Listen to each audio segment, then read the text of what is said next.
আব্রাহা কাবাকে দেখে কেন এত হিংসা করত যে ৬০,০০০ সৈন্য নিয়ে কাবা ঘর ভাঙার জন্য বের হয়েছিল? এর জন্য একটু ইতিহাসের পেছন দিক থেকে আসতে হবে।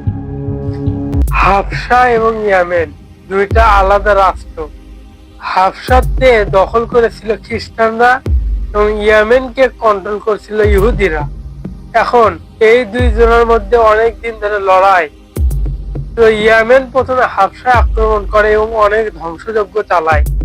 এটা দেখে হাবশার বাদশাহ খুবই রেগে যান এবং আব্রাহার নেতৃত্বে একটি সেনাবাহিনীর দল পাঠিয়ে দেন এই ইয়েমেনকে ধ্বংস করার জন্য, এবং সেটি ছিল আব্রাহার নেতৃত্বে সেনাবাহিনী। তো তারা গিয়ে ইয়েমেনকে একদম ক্রাশ করে দেয় এবং এবং এই ইয়েমেন রাষ্ট্র হাবশার কবলে যাওয়ার কথা ছিল, কিন্তু আব্রাহা নিজেকে পাওয়ারফুল মনে করে হাবশা থেকে ইয়েমেনকে আলাদা করে নেয়। এর ফলে হাবশার বাদশাহ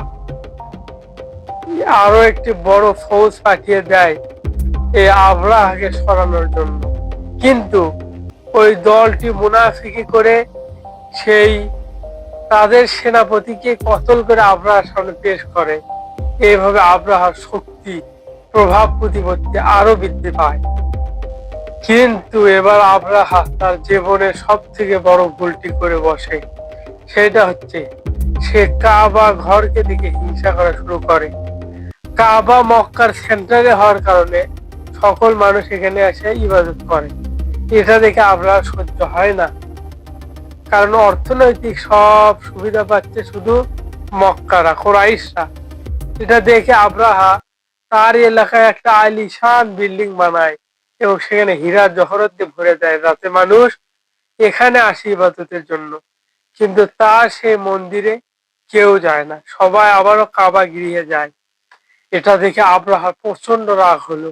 এই জন্য সে ৬০,০০০ সৈন্য নিয়ে কাবা ঘরকে ভাঙ্গার জন্য বের হলো। কুরাইশদের কোনো গোত্রের সামর্থ্য ছিল না যে তারা কাবাকে বাঁচাবে, এই জন্য তারা সাইড হয়ে যায় এবং কাবা এবং আব্রাহার মধ্যে আর একটি মাত্র সম্পর্ক থাকে, সেটা হচ্ছে আল্লাহ তাআলা। আব্রাহা যে কাবা ঘরকে ধ্বংস করতে যায়, আল্লাহ উপর দিক থেকে আবাবিল পাখি পাঠিয়ে দেন যা কাবাকে ঘিরে ফেলে এবং তারা ঠোঁটে ও পায়ে পাথর নিয়ে এই সৈন্যদের উপর নিক্ষেপ করে। এভাবে আব্রাহা এবং তার সেনাবাহিনীর পতন ঘটে। এবং ইন্টারেস্টিংলি এই বছরে ৫৭০ খ্রিস্টাব্দ, যেটাকে হজরী বছর বলা হয়, এই বছরে আমাদের রাসূল জনাবে মুহাম্মদ সাল্লাল্লাহু আলাইহি সাল্লাম এই পৃথিবীতে জন্মগ্রহণ করেন।